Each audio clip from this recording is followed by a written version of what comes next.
এই মুহূর্তে যে কথাটা বা যে শব্দবন্ধনটা একেবারে মুখে মুখে ঘুরছে বলা যেতে পারে, দেশের গোটা এলাকা জুড়ে, অঞ্চল জুড়ে, একেবারে প্রত্যন্ত প্রান্তরেও, সেটা হচ্ছে মক ড্রিলিং বা বাংলায় যারা বলছেন তারা একটা যুদ্ধ মহড়া। এবং যুদ্ধ মহড়ার মধ্যে কিরকম একটা যুদ্ধ যুদ্ধ গন্ধ চলে এসছে, যেটা একেবারে পরিষ্কার করে বলতে গেলে দেশের মধ্যেকার যারা যুদ্ধবাজ, যারা এই যুদ্ধটা হওয়ার খুব দাবি জানাচ্ছিলেন, তারা আরো এটাকে মানে যাকে বলে সরগরম করে তুলছেন। কিন্তু কতকগুলো জিনিস মনে রাখা দরকার, বিশেষ করে এই মুহূর্তে যখন আগামী দিনে অর্থাৎ 24 ঘন্টার মধ্যেই আগামী বুধবার অর্থাৎ আগামী কাল একটা দেশ জুড়ে দেশের 259টা এলাকায় এই মক ড্রিলিংটা করা হবে। মক ড্রিলিংটা আপনারা এতক্ষণ বুঝতেই পারছেন, এই পুরো প্রস্তুতিটা বা পুরোটাই হচ্ছে পহেলগামের যে সন্ত্রাসবাদী হানা হয়েছে তাকে কেন্দ্র করে বা তার পরবর্তী একটা পদক্ষেপ হিসেবে।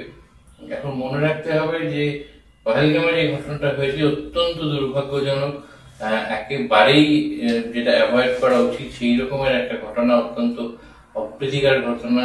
এটা আমরা কেউই চাই না, কোনো সারা পৃথিবীর কোনো শান্তিপ্রিয় মানুষ এরকম ঘটনা চায় না। কিন্তু তবু এই ঘটনাটা ঘটেছে, একবার না বারে বারে এই ধরনের ঘটনা ঘটছে।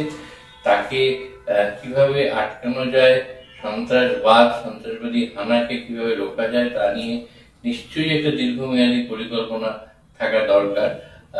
কিন্তু যখন আগামীকাল সারা দেশ জুড়ে এই মক ড্রিলিং বা মহড়াটা হতে চলেছে, তখন সবচেয়ে বেশি করে যেটা জানা উচিত বা মনে রাখা ভালো সেটা হচ্ছে যুদ্ধ কিন্তু কখনোই কাম্য নয়। কারণ কয়েকজন যে সংখ্যাটা যাই হোক, একজনের মৃত্যু দুঃখজনক, এই যে নিরীহ লোকেদের প্রাণহানি সন্ত্রাসবাদী হানায়, সেইটাকে কাউন্টার করতে গিয়ে যদি আবার আরো বেশ কিছু নিরীহ লোকের প্রাণহানি হয়, সেটা কিন্তু কাম্য নয়।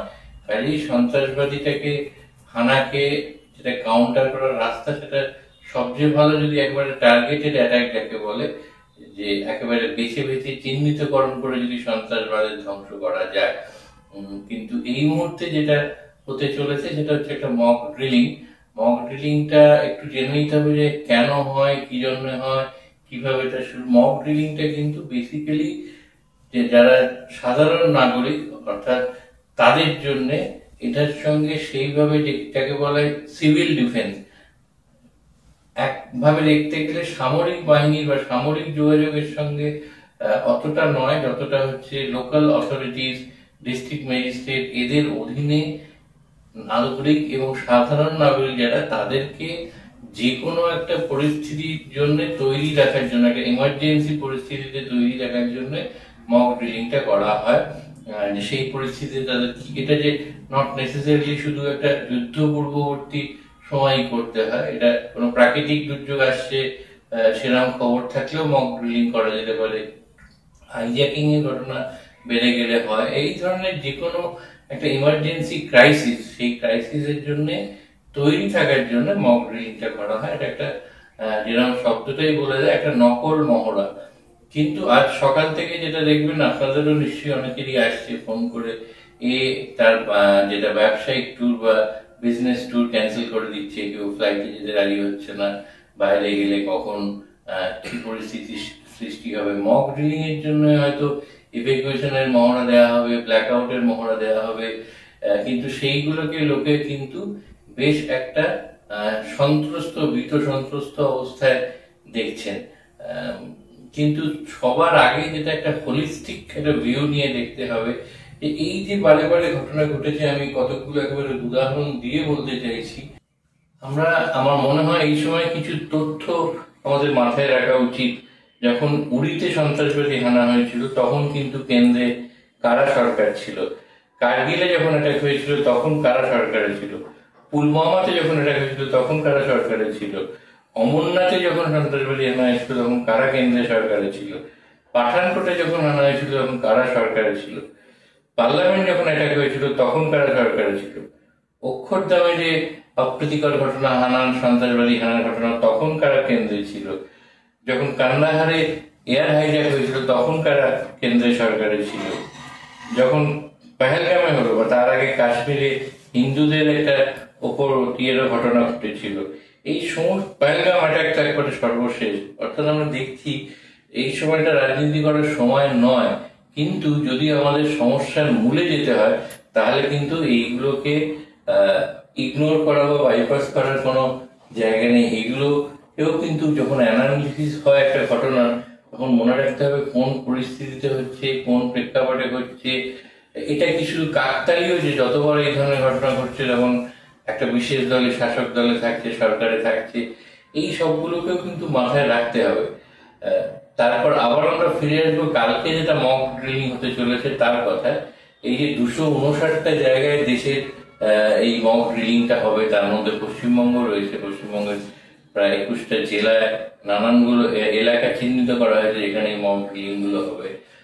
হঠাৎ করে কোনো অ্যাটাক বা সেই রকম পরিস্থিতি তৈরি হলে সাধারণ নাগরিকরা, আপামর জনগণ যাদের বলে, তারা কিভাবে তাদেরকে ব্যবহৃত হবেন সামরিক শক্তির দ্বারা, বা নিজেদের কিভাবে বিপদ থেকে বাঁচানোর জন্য কি কি পদক্ষেপ নেওয়া হবে, এই সমস্তই একটা যাকে সিমুলেশন আমরা বলি। অনেক সময় একটা পরিস্থিতিকে সিমুলেট করা হতে কৃত্রিম ভাবে তৈরি করে তার মধ্যে দিয়ে নাগরিককে নিয়ে গিয়ে সেই অনুভূতিটা, সেই পরিস্থিতিটা ক্রিয়েট করে শেখানো হয় কিভাবে সেই পরিস্থিতি থেকে বেরোনো যায়। তো এই সমস্তগুলোই যখন কালকে হবে, এগুলো নিয়ে যেটা মনে হয় অযথা কোনো উত্তেজনা, ভয়, সন্ত্রাস ছড়ানোর দরকার নেই। এটা একটা কাইন্ড অফ প্রিকশনারি বা প্রিভেন্টিভ বলবো না, কিন্তু আগে থেকে তৈরি থাকা একটা পরিস্থিতির জন্য যদি কোনো বিপদ আসে, যেহেতু বারে বারে এই ধরনের ঘটনা ঘটছে, তার জন্য সাধারণ নাগরিককে তৈরি করার রাখার একটা প্রচেষ্টা।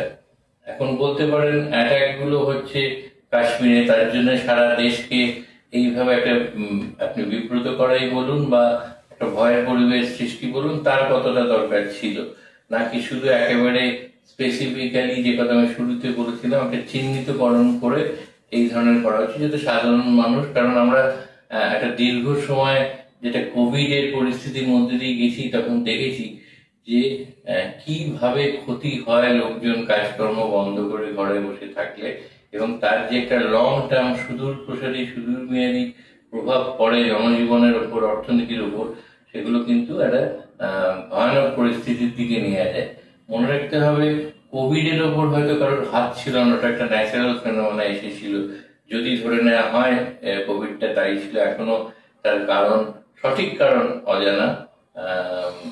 আবার এই যে পরিস্থিতিটা আসতে চলেছে সেটা কিন্তু একেবারে কিছু করার ছিল না, হয়ে গেছে প্রাকৃতিক কারণ, তা কিন্তু নয়।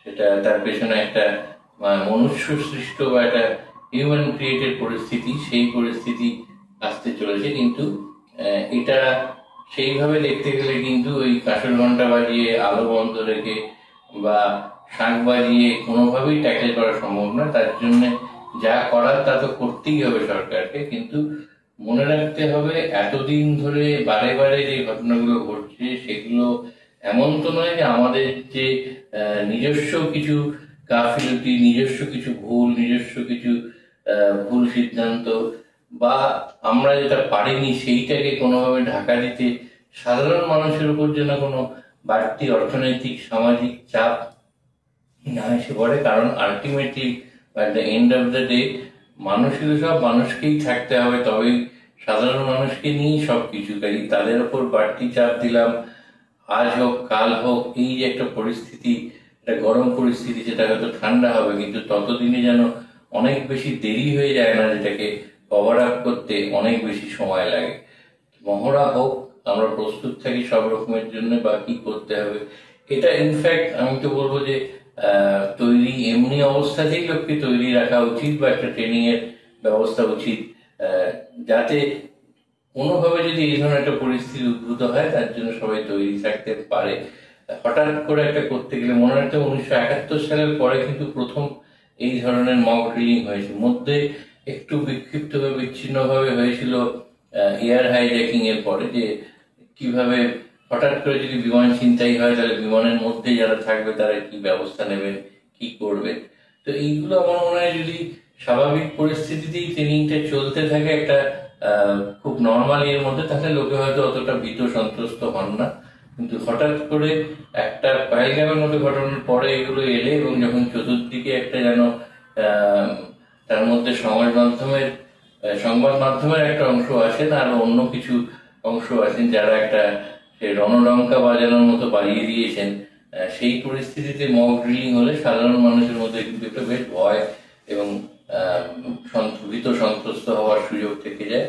তো সেইগুলোকে অ্যাভয়েড করাই ভালো। আর একটা যেমন এইটাতে কিন্তু পরিষ্কার বলা আছে মক ড্রিলিং এর ব্যাপারে যে মক ড্রিলিংটা পরিচালিত হবে বা যারা চালাবেন তারা ডিস্ট্রিক্ট ম্যাজিস্ট্রেট, স্থানীয় যারা কর্মকর্তা, অর্গানাইজার এবং একেবারে স্থানীয় আমি বলবো লোকাল অথরিটিস তাদের করা উচিত। সেখানে রাজনৈতিক দলের সেইভাবে সক্রিয় ভূমিকা, যেমন একটা কথা শোনা যাচ্ছে যে বিজেপির থেকে তাদের সমস্ত কর্মকর্তা, কর্মী, স্বেচ্ছাসেবক তাদেরকে নামতে বলা হয়েছে। এটারও বোধ হয় খুব একটা দরকার ছিল না। এটা একেবারেই অথরিটির ওপর ছেড়ে দেওয়া উচিত যে তারা কিভাবে এই মক ড্রিলিংটা কিভাবে চালাবেন, পরিচালনা করবেন, যাতে তার একটা সঠিক ফল পাওয়া যায়। তো আমরা দেখতে থাকবো পরিস্থিতি কোন দিকে এগোয়, আমাদের চোখ থাকবে। আমাদের সঙ্গে আপনারাও চোখ রাখবেন, তবে আপনারা জানবেন হেডলাইন্স কলকাতার পর্দায়। আনন্দ আর ভালোবাসার দীপ্তিতে গড়া সমুজ্জ্বল পরমা, ঠিক তোমারই মতো। শ্যাম সুন্দর কোম্পানি জুয়েলার্স, আগরতলা, উদয়পুর, ধর্মনগর, কলকাতা।